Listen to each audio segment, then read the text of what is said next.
our esteemed judges. So next we have group number 4 to present the virtual visionaries, and they'll be presenting on prioritizing inclusion and equity among marginalized groups in Parks and Recreation. I welcome Iyana, Chanda, and Toni. Good morning, everyone. Good morning to our Ally Institute and our guest. Again, this is Chanda Coleman from the Virtual Visionaries. We're also going to have Toni Adams from Charles County Parks and Recreation, and Iyana Moore from MNC PPC, as well as myself from MNC PPC, presenting prioritizing inclusion among marginalized groups in Parks and Recreation.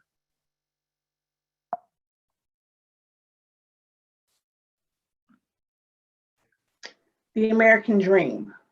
The word marginalized was originally coined to describe the experience of those who lived on the fringe of mainstream America.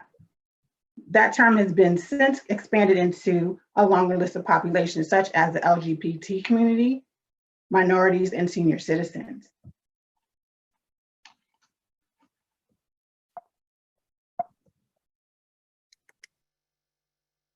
Inclusion means removing barriers that can deprive some people of the opportunity to enjoy the benefits of parks and recreation. This quote comes from National Recreation Park Association. I'm going to present to you now on ageism. What is ageism? I had to dig a little bit for myself and get some visuals for myself to describe what ageism is. And I found this, that it's a stereotyping and or discriminating against the individuals or groups because of their age. According to SDSU extension, there are examples of everyday ageism that you may come across, such as, we may say, forgetting where your keys are. We kind of contribute that to age. 90% of marketing targets people who are younger than 50. Also, currently, a viral sensation, if you may, Facebook has the then and now challenge, which shows a person then and now. So these are some of the examples of where ageism is presenting itself in everyday life. What does it mean? Agencies need to recognize diverse aging populations by celebrating the wisdom and experience of the age.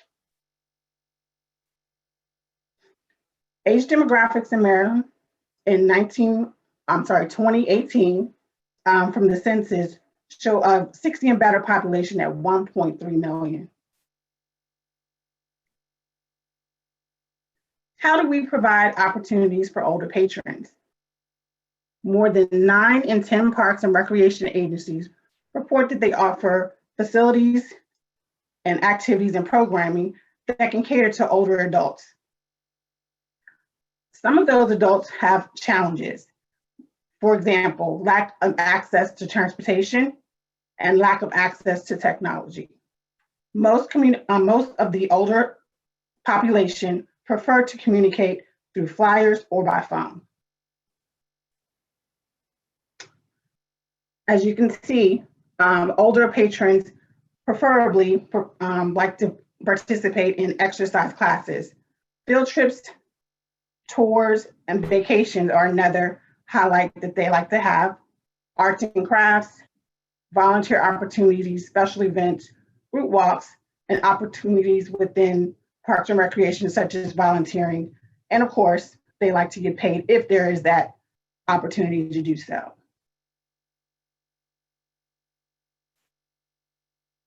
And now I'll pass it off to my virtual visionary, Toni.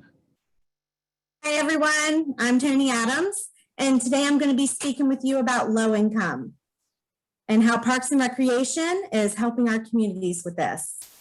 So you may ask, what is low income?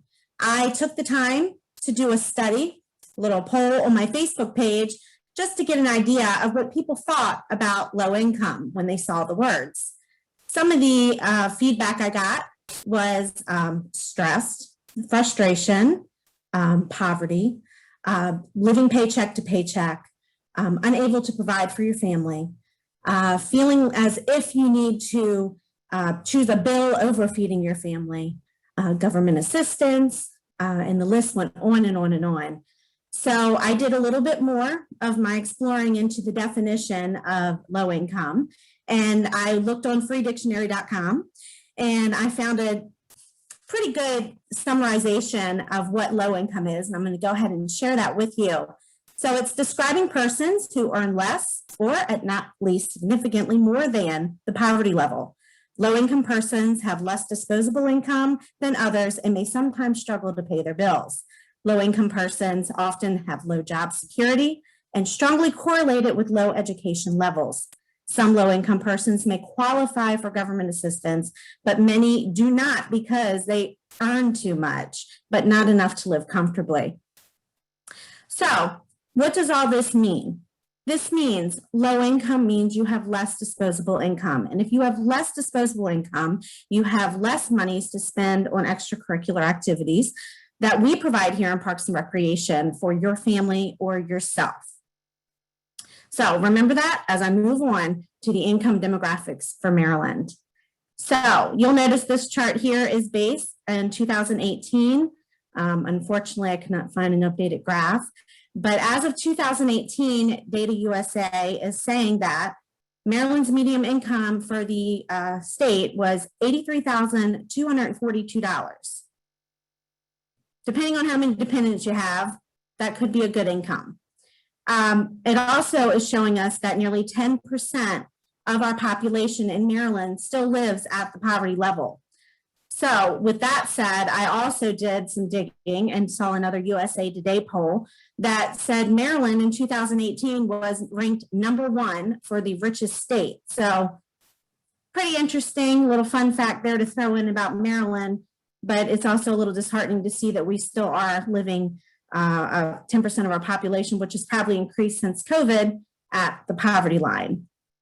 So how does recreation provide help for our communities? Throughout many counties in the state of Maryland, Parks and Recreation is offering financial assistance programs to help our patrons. And these programs not only help families stay connected, but they help them stay active and involved in their communities. And they also help to eliminate the burden financially on some of our families. So it's awesome programs that I'm getting ready to speak to you about and share. And they are Rec Assist and Fee Assist. So I'm going to share a couple of them. There are many different ones that the state of Maryland promotes, but Rec Assist and Fee Assist are the two that I wanted to share with you today. And Rec Assist comes from Charles County, where I am employed, and we offer if you pay a 10 to 20% copay for the program that you're interested in signing up for, Rec Assist will pick up the balance. Now, you do have to qualify, and they do have specific guidelines you need to follow in order to qualify. But that means anybody in your household that would like to join into Parks and Recreation activity and you do qualify, then you will be given the opportunity to. The next one that I will highlight is Fee Assistance, and Fee Assistance comes to us from PG County, and Prince George's County is offering this awesome program as well. They do theirs a little differently, even though the guidelines are still the same for applying. They offer their residents between a 20 to 90% discount off of their programs, but they base that on the federal poverty guidelines levels. So these are both awesome programs that they're offering through these counties, and other counties are offering similar programs. And now with this day and age, let me just say, I do believe that more and more of these programs are going to be needed for our communities. So I want to say thank you, and I am going to turn it over to Iyana Moore, who is going to speak with you about minority groups. Thank you, Toni. As Toni said, I am going to talk about minority groups. So to start, the phrase minority group describes a racially ethnically or culturally distinct groups that are not in the larger majority, but that doesn't always necessarily mean a numeric minority. For example, women make up roughly half of the population, but are considered a minority group. So for this section of the presentation, we'll be focusing on minorities of race. So what does this mean for Parks and Recreation and the inclusion of minorities? It should be recognized that cultural factors may facilitate or encourage certain groups to participate in recreation activities, but it may hinder others.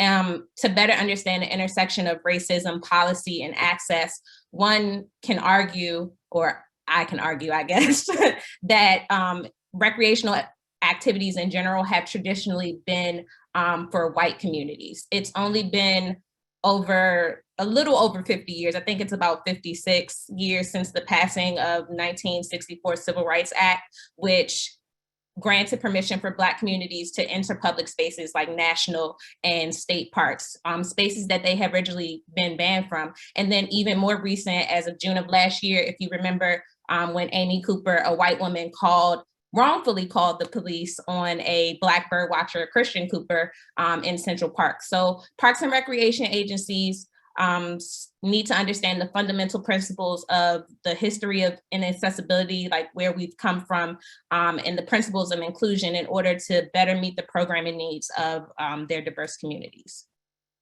As Toni and Chanda also did, we just want to go through the demographics of race and ethnicity in Maryland. In 2018, the most recent census, since they haven't totaled the 2020 yet, there were 1.7 times more white residents than any other race or ethnicity. So 3 million white residents, and then about half of that for Black, and then Asian would be 300,000. And so Black and Asian Americans actually make up the second and third most demographic in Maryland. So as we stated before, inclusion means removing barriers that can deprive some people of the opportunity to enjoy the benefits of parks and recreation. So how do we provide more opportunities for our minority patrons? These on the screen are the greatest challenges that keep parks and recreation agencies from being more inclusive. It's lack of funding, lack of staffing, lack of staff training, and facility space shortages. Other obstacles include insufficient community outreach, lack of understanding of community needs, and then just general lack of support from the public and also local government leaders. Because if you're not getting the funding to support all of the great ideas you have, they're not going to get off the ground. But despite the obstacles, parks and recreation agencies have found a way to provide a variety of activities and services to encourage minority participation. Some examples from my own agency would be multicultural heritage festivals and celebrations, like the Asian and Pacific Islander American Heritage Month that is in May, coming next month, and then also Juneteenth Festival coming the following month. Prince George's County Parks and Recreation actually does a lot of celebrations that recognize minority groups. So I'm happy to be a part of this agency. It's a really good thing. But as Parks and Recreation leaders, we have a responsibility to actively continue to promote greater access to agency programming, and there's always more that can be done.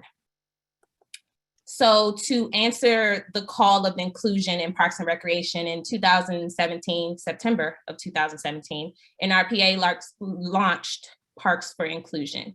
And through this initiative, NRPA provides resources to support Parks and Recreation professionals in bringing inclusive activities to their own agencies and facilities. This could be future aid to leaders like ourselves, creating and implementing these similar initiatives to introduce more programming, not only for older patrons, low income households or minority groups, but a much larger marginalized community who may be missing out on the American dream of parks and recreation. So I want to thank you on behalf of Virtual Visionaries for your time this morning.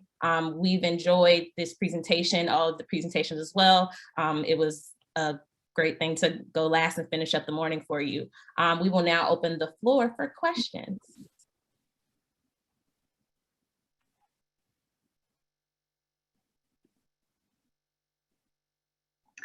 So I have a question.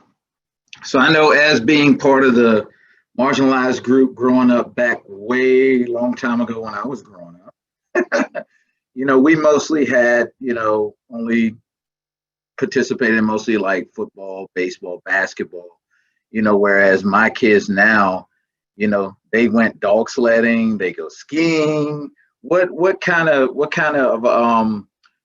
new opportunities are we creating that weren't normally? I know we had the huge lacrosse program in Prince George's County that exposed a huge amount of new African American participants. So what else are we doing in Prince George's County? Or maybe you can even talk a little bit about that lacrosse program that was well served. For me, I was a Parks and Recs kid, actually, is what we call them. And so I've lived in Prince George's County for my entire life. So I've always been a part of the programs. And one of the things that I guess would be out of the ordinary for a young Black child to do when I was younger, that I think just started to get popping around the age that I was doing it, is I was in the golf program. And so I used to go to Paint Branch and play golf. And I guess that was around the program. Yeah, so the first T program, I was a part of that. I didn't stay in it, to be honest, because it was hot outside and golf just ended up not being my thing. But still, from time to time, I still go to Top Golf and drive from time to time. So I really do enjoy it. We have a lot of opportunities. I think that one of the things that we introduced minority groups that I wouldn't have expected is the use of skate parks. And so I think that a lot of people think that minority groups don't participate in those sports outside of the ones that you mentioned, Todd. But I think that for me, my nieces and nephews, they enjoy the different kinds of activities that I didn't get to enjoy when I was growing up. And then there's also ice skating, because we're reintroducing Tucker Road Ice Rink that burned down a couple years ago. That should be opening again this year. And that community is really excited about that building coming back to them and them having the opportunity to be able to play ice hockey, to ice skate, and just fellowship with their community in a different space.